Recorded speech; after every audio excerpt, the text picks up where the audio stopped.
ఈరోజు వచ్చేసి కాపిరి విలేజ్ మల్లారెడ్డి గారి చేను విజిట్ చేయడం జరుగుతుంది. అతను ముంగాట వెళ్ళడం జరుగుతుంది. మేము కూడా అతని వెనుక వెళ్ళి అతని చేనులో ఏ ప్రాబ్లం ఉందో చూసి అతనికి చిట్టి రాసి ఇవ్వడం జరుగుతుంది. మన సనోఫిల్ క్రాప్ సైన్స్ మందులు చెప్పడం జరుగుతుంది. ఇట్లారా ఇక్కడ నుంచి మనకి చేనులో జరుగుతుంది. ఇక్కడనే ఉంది వాళ్ళ చేను. చూసి ప్రాబ్లం ఏమిటో అడిగితే డాక్టర్ ఆ ప్రాబ్లం చెప్పగా ఏ మందు కావాలో మన సనోఫిల్ క్రాప్ ఆ చిట్టి కూడా రాసి ఇవ్వడం జరుగుతుంది. నేను మాట్లాడుతాను అన్న వస్తా. ఇగో ఇది కూడా చూద్దాం మనం.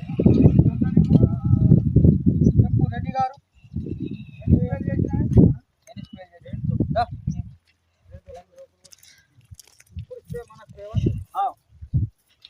అందుకోసం నేను అంటున్నా గిట్లని ఉన్న అందులో కూడా ఒక్కొక్క చెట్టు ఏమవుతుందో తెలుసా? అదే జర్మినేషన్ కానీ విత్తనం అయితే ఏదైతే ఉంటాయో అట్లా అవుతుంది చెట్టు. అదే నీ మొత్తం తిరిగితే ఒక 2-3 చెట్లు దొరకచ్చు.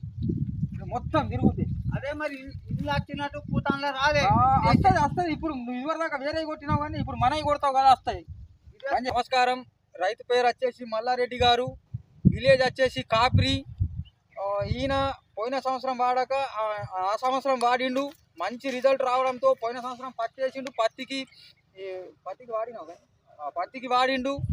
నేను చిట్టి రాసిస్తే తెచ్చుకోవడం జరిగింది. మర్రా ఈ సంవత్సరం ఏమైందంటే నా చేన్ని చూసి మీ సనోఫిల్ క్రాప్ సైన్స్ మంచి మందులు నాకు రాసి ఇవ్వగలరని నన్ను విజిట్ చేయమని రమ్మని చెప్పడం జరిగింది. రెడ్డి గారు ఎట్లా ఉన్నాయి మన మందుల రిజల్ట్? మంచిగా.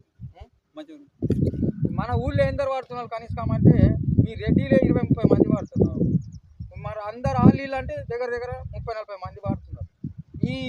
ఈ సంవత్సరం నుంచి ఈ సంవత్సరం అంటే 6 ఏళ్ళ ఈ సంవత్సరం దాకా వాడు 6 ఏళ్ళ నుంచి వాడుతున్నారు కంటిన్యూషన్గా. పత్తికి వాడుతున్నారు, తొగరికి, కందికి, దీనికి. ఇంకా రైతులకు వాడచ్చే మందులే కదా, మరి వాడచ్చు కదా వేరే మందులు. రైతులు వాడచ్చు కదా వేరే రైతులు. నమస్కారం మల్లారెడ్డి గారు.